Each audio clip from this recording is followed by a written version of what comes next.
मला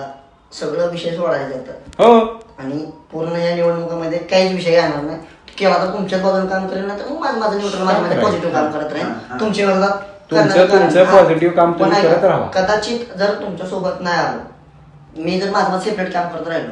तुमचा प्रचार नाही केला तर तुमच्या विरोधात मी काय करणार नाही हा मग मी कोणाचाही प्रचार करेन तिकडं पण तुमच्या विरोधात एक शब्द निघणार नाही आणि अभिजित पाटील किंवा कारखाना आबा हा विषय माझ्या तोंडात निघणार नाही तेवढा शब्द या ठिकाणी जातो. माझी अपेक्षा 1 CR चे श्री विठ्ठल सहकारी साखर कारखान्याचे चेअरमन अभिजित धनंजय पाटील व श्री विठ्ठल सहकारी साखर कारखान्याच्या बाबत आणवली येथील किरणराज घोडके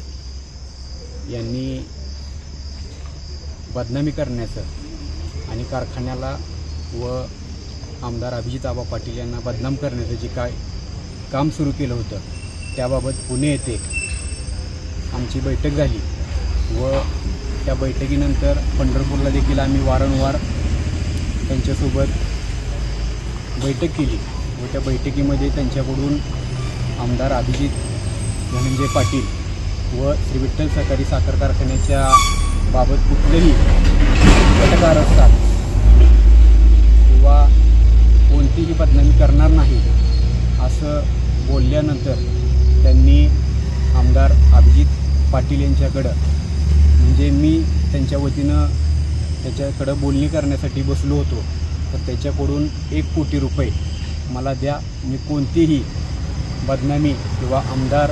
अभिजित आबा पाटील यांच्याबद्दल राजकीय सुडीबुद्धीनं कुठेही बोलणार नाही असं बोलल्यानंतर त्या बोलणीनंतर 10 जुलै रोजी 10 लाख रुपये देण्याचं या ठिकाणी पहिलं टोकन म्हणून ठरलं होतं. 10 लाख रुपये आज देताना ही सर्व बाब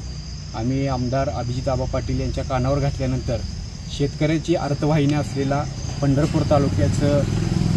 अर्थवाहिनी म्हणून ज्याच्याकडे बघितलं जातं त्या विठ्ठल सहकारी साखर कारखान्याकडं कुणी वाकड्या नजरेनं बघितलं कारण की ती शेतकऱ्याची संस्था आहे. शेतकऱ्याच्या हितासाठी चालवणारा चेअरमन त्यासाठी शेतकरी सभासदांनी निवडला आहे आणि त्याला जर बदनाम करण्याचं कोण काम करत असेल तर आम्ही कदापि शांत बसणार नाही. या षडयंत्रमागं किरणराज घोडके यांनी 1 कोटी रुपये मागितले की कारखान्याला बदनाम थांबवतो आम्हाला 1 कोटी रुपये द्या असं बोलल्यानंतर आज 10 जुलै रोजी आम्ही राजेश हॉटेल येथे 10 लाख रुपये घेऊन गेलो असता सर्व ही बाब आम्ही पोलीस स्टेशनला कळवली. त्याच्या संदर्भाचे सर्व रेकॉर्ड्स त्यानं 10 लाख रुपये मागणी केलेले रेकॉर्डिंग त्यानंतर पैसे घेऊन जाताना त्याचा व्हिडिओ फुटेज आम्ही सर्व या ठिकाणी आज पोलीस स्टेशनला दिला आहे आणि त्याच्यावर आज खंडणीचा गुन्हा दाखल झालेला आहे की त्याची FIR कॉपी देखील मी आपल्याला देतो. या ठिकाणी मला एवढंच सांगायचं आहे की कुठंतरी ही नेता बनण्याच्या नादामध्ये एखाद्या संस्थेला बदनाम करणं हे चुकीचं आहे आणि ही शेतकऱ्याची संस्था असून शेतकऱ्यांच्या हितासाठी सर्व संचालक मंडळ या ठिकाणी काम करते त्याला कोणीही बदनाम करण्याचं यामध्ये मध्यंतरी पुण्यात त्यांनी माजी कामगारांना देखील फूस घालून तसेच ठेकेदारांना फूस घालून भडकवण्याचं आणि त्यांच्यात द्वेष निर्माण करण्याचं काम या किरण घोडके यांनी केलं होतं. याबाबत सर्व सूचना आम्ही या ठिकाणी पोलीस स्टेशनला आमच्याकडे जी काय माहिती उपलब्ध आहे ते आम्ही दिलेली आहे. यामध्ये किरणराज घोडके हे विठ्ठल सहकारी साखर कारखान्याच्या निवडणुकीमध्ये आमच्यासोबत होते परंतु त्यांच्या राजकीय अपेक्षा